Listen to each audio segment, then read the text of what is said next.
자, 트럼프 2.0 시대가 오면 미국은 중국을 상대로 어떤 수를 둘까요? 근데 여기서 진짜 중요한 질문이 있죠. 과연 그 수가 최선일까? 아니면 돌이킬 수 없는 악수가 될까? 오늘 우리가 파헤쳐볼 핵심 질문입니다. 자, 그럼 한번 시작해 볼까요? 지난 30년 동안 전 세계가 거의 주문처럼 외운 말이 있어요. 중국은 곧 무너진다. 그런데 말이죠. 왜 그 예측은 이렇게까지 처참하게 빗나갔을까요? 1989년 테나만 사태부터 2020년 팬데믹까지 역사를 쫙 한번 돌아보면요. 일정한 패턴이 보입니다. 뭐냐면 세계적인 위기가 터질 때마다 전문가들이 아주 확신에 차서 말했죠. 이번에야말로 진짜 중국 끝이다. 바로 이 확고한 믿음, 이게 바로 미국의 오랜 대중국 전략의 아주 근본적인 바탕이었습니다. 그럼 미국의 그 낡은 전략집을 한번 펼쳐볼까요? 그들은요, 한마디로 보이지 않는 힘, 그러니까 무형 자산의 절대적인 파워를 굳게 믿고 있었어요. 미국의 계산법은 아주 간단했습니다. 금융, 소프트웨어, 특허 같은 우리 무형 자산이 최고다. 중국, 미국 시장 없이는 절대 못 버틴다. 그러니까 관세로 수출길 딱 막아버리면 알아서 내부 문제들이 골마 터지면서 무너지겠지. 이런 거였죠. 아주 치밀하게 계산된 도박이었습니다. 하지만 현실은요, 그 전략집을 그냥 갈기갈기 찢어버렸습니다. 중국의 반격은 정말 그 누구도 예상하지 못했던 방향으로 터져 나왔죠. 자, 이 숫자 좀 보세요. 1.2조 달러. 이게 뭘 의미할까요? 이게 바로 작년에 중국이 기록한 역대 최대 무역 흑자입니다. 이건 단순히 미국의 전략이 실패했다. 이 수준을 넘어서요. 중국이 오히려 더 잘 나가고 있다는 걸 보여주는 첫 번째 아주 충격적인 증거였던 거죠. 그런데요, 이 1.2조 달러 흑자의 속을 들여다보면 진짜 더 놀랍습니다. 흑자의 80%가요.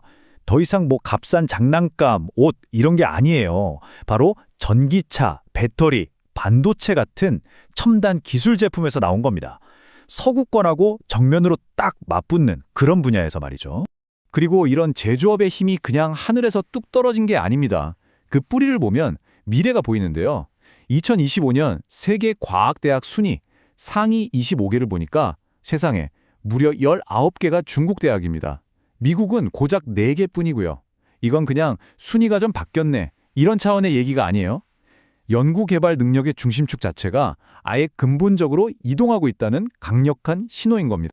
자, 이런 새로운 현실은 미국에게 정말 거대한 충격으로 다가왔습니다. 자신들이 그렇게 굳게 믿었던 그 보이지 않는 힘이라는 게 한계가 있다는 걸 너무나 명확하게 깨닫게 된 거죠. 코로나 위기 때 한번 생각해 보세요. 세계 최고의 마스크 회사인 3M을 가지고 있었으면서 정작 자국민이 쓸 마스크 하나 제대로 못 만들었잖아요. GE, 인텔, 보잉, 한때 제조업의 상징이었던 이 회사들은 휘청거렸죠.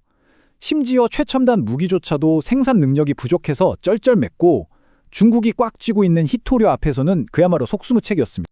그러다 보니까 소셜미디어에서는 이런 자조 섞인 목소리가 터져나오기 시작했습니다. 미국이 돈놀이에만 빠져서 진짜 물건 만드는 법을 다 잊어버렸다. 이게 그냥 단순한 불평이 아니었어요. 대중들의 뼈아픈 깨달음이자 일종의 자기 비판이었던 거죠.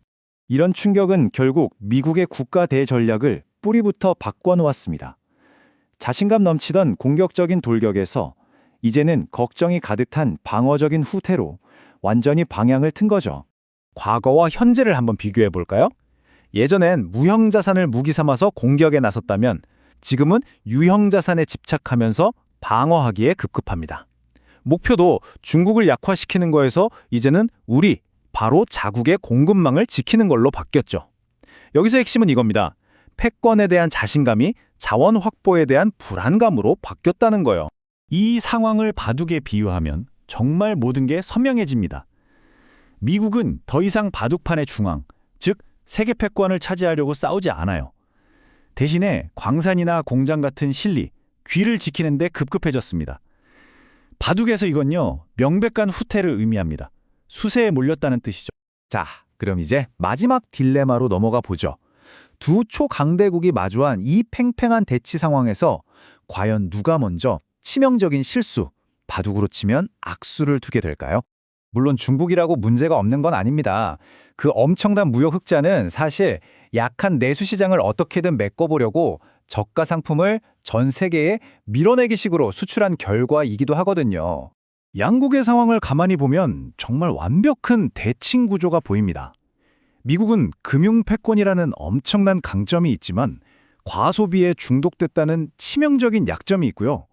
반대로 중국은 제조업이라는 막강한 힘이 있지만 과잉 수출에 중독되어 있죠. 결국 서로가 서로의 약점을 파고드는 아주 위험한 게임을 하고 있는 셈입니다. 결국 핵심은 이겁니다.